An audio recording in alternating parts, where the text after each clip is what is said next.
This video sponsored by BuyMode shopping app. BuyMode e-shopping application is one of the online shopping app now available on Play Store and App Store. BuyMode e-shopping.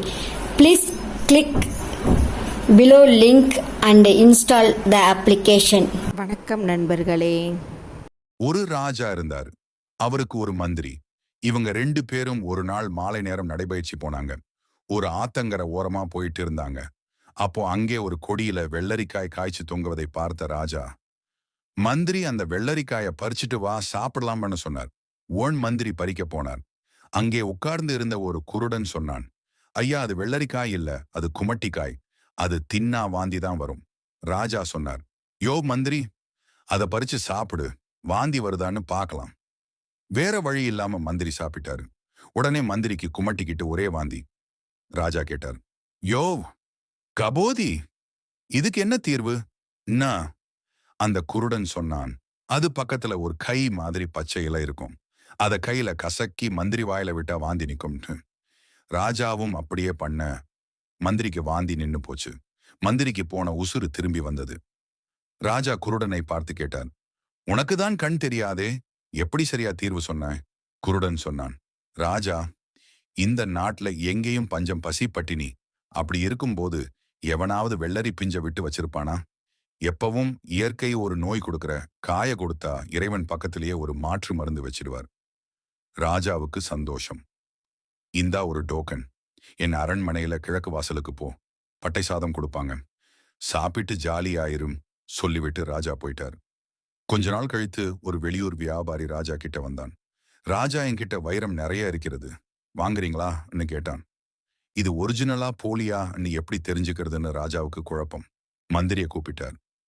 ஏற்கனவே ஒரு தடவை வாந்தி எடுத்த அனுபவம் இருந்ததால வைரத்தை முழுங்கி தொலைக்க சொன்னா என்ன பண்றதுன்னு பயந்துட்டு தெரியாதுன்னுட்டாரு. ராஜா சொன்னார், மந்திரி, போய் அந்த கபோதிய கூட்டிட்டு வா, அவன்தான் காரண காரியத்தோட சரியாக சொல்லுவான். மந்திரி போய் அந்த குருடனை கூட்டிட்டு வந்தாரு. ராஜா சொன்னார், டேய், இது ஒரிஜினல் வைரமா போலி வைரமா, இல்லைன்னா ரெண்டும் கலந்துருக்கான்னு பார்த்து சொல்லு. அந்த குருடன் அந்த மொத்த வைரத்தையும் எடுத்து மத்தியான வெயில கொண்டு போய் வச்சான். கொஞ்ச நேரம் கழித்து அதை கையில் எடுத்து பிரிச்சு, ராஜா, இதெல்லாம் வைரம், மற்றது எல்லாம் கண்ணாடின்னு பிரிச்சு கொடுத்துட்டான். வியாபாரியும் ஏதோ தெரியாம நடந்துடுச்சுன்னு சொல்லி எல்லா வைரத்தையும் இனாமா கொடுத்துட்டு நழுவிட்டான். ராஜாவுக்கு ஆச்சரியம். எப்படிப்பா கண்டுபிடிச்ச, விவரமா சொல்லு, குருடன் சொன்னான். ராஜா, வெயில்ல வைரம் சூடாகாது, ஆனா கண்ணாடி சூடாகும்.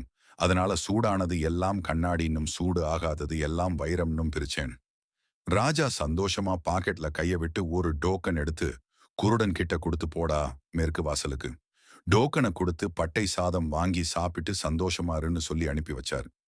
ராஜா தன் மகனுக்கு கல்யாணம் பண்ண வரன் தேட ஆரம்பிச்சார். பக்கத்து ஊர்ல இருந்து எல்லாம் இளவரசி கொடுக்க தயாராக இருந்தாங்க. ராஜாவுக்கு குழப்பம்.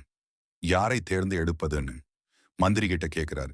எல்லா பொண்ணுமே நல்லா இருக்குன்னு பயந்துகிட்டே மந்திரி சொல்றாரு, என் மகனுக்கு கல்யாணம் பண்ண பொண்ணு பார்க்கிறேன், எந்த ராஜாவோட குமாரி சரியா இருக்கும்னு காரண காரியத்தோட தெளிவா சொல்லு. குருடன் சொன்னான், ராஜா, அடுத்த நாட்டை விட்டுட்டு அதுக்கு அடுத்த நாட்டு ராஜாவோட பொண்ணை பாருங்கண்ணா. அந்த ராஜா உங்க சம்பந்தி ஆயிட்டா பக்கத்து நாட்டு ராஜா உங்க ரெண்டு பேருக்கும் நடுவுல இருப்பான். அப்போ எல்லை பிரச்சனை வராது. பொண்ணை கொடுத்ததால அந்த இடைப்பட்ட பகுதியில பிரச்சனை வராம பார்த்துப்பான். ராஜாவுக்கு ஒரே குஷி. சபாஷ், இந்தா டோக்கன், அரண்மனையின் வடக்கு வாசலுக்கு போடா, பட்டை சாதம் கொடுப்பாங்க, வாங்கி சாப்பிட்டு சந்தோஷமா இரு அப்படின்னாரு. குருடனும் போயிட்டான். கொஞ்ச நாள் போச்சு. ஒரு நாள் ராஜா அந்த குருடனை தன்னோட அந்தரங்க ஆலோசனை அறைக்கு வர சொன்னார். சரியா காரண காரியத்தோட சொல்லணும் அப்படின்னார். குருடனும் சரி, நான் இந்த ஊர்ல எல்லோரும் என்னைய பிச்சைக்காரன் மகன்னு சொல்றாங்க, இதுக்கு நீ என்ன சொல்ற, சரியா சொல்லணும் என்றார்.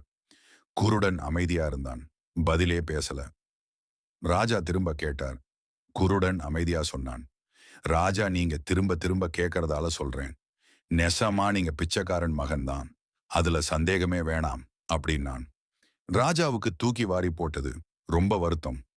ஏண்டா என்னைய பார்த்தா இப்படி கணிச்சே இன்னும் வருத்தமா கேட்டாரு. ராஜா, முதல்ல குமட்டிக்காய பத்தி சொன்னேன், நீங்க சந்தோஷமாயிட்டீங்க. ஆனா கொடுத்தது பட்டை சாதத்துக்கு இலவச டோக்கன். நிஜமான ராஜாவா இருந்தா கழுத்துல இருந்த வைர மாலைய கொடுத்திருப்பார். ஆனா நீங்க கொடுத்தது பட்டை சாத டோக்கன்.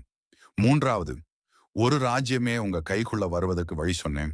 உண்மையான ராஜாவா இருந்தா 4 கிராமத்தை எழுதி கொடுத்திருப்பார். நீங்க கொடுத்தது வடக்கு வாசல் பட்டை சாத டோக்கன். ஆக சோத்தை தாண்டி உங்க எண்ணம் போகல. உலகத்திலேயே பெரிய விஷயம் சோறுன்னு முடிவு பண்ணிட்டீங்க. இதுல இருந்து தெரியல நீங்க பிச்சைக்காரன் மகன்னு. ஏன்னா உங்க புத்தி டோக்கனோடவும் பட்டை சாதத்தோடவும் முடிஞ்சு போச்சு. அதுக்கு மேல போகல என்றான். மன்னர் வெட்கி தலை குனிந்தார். நீங்கள் யார் என்பதை உங்களிடம் இருக்கும் பணமோ சொத்தோ பதவியோ தீர்மானிப்பதில்லை. உங்கள் எண்ணங்களே தீர்மானிக்கின்றன.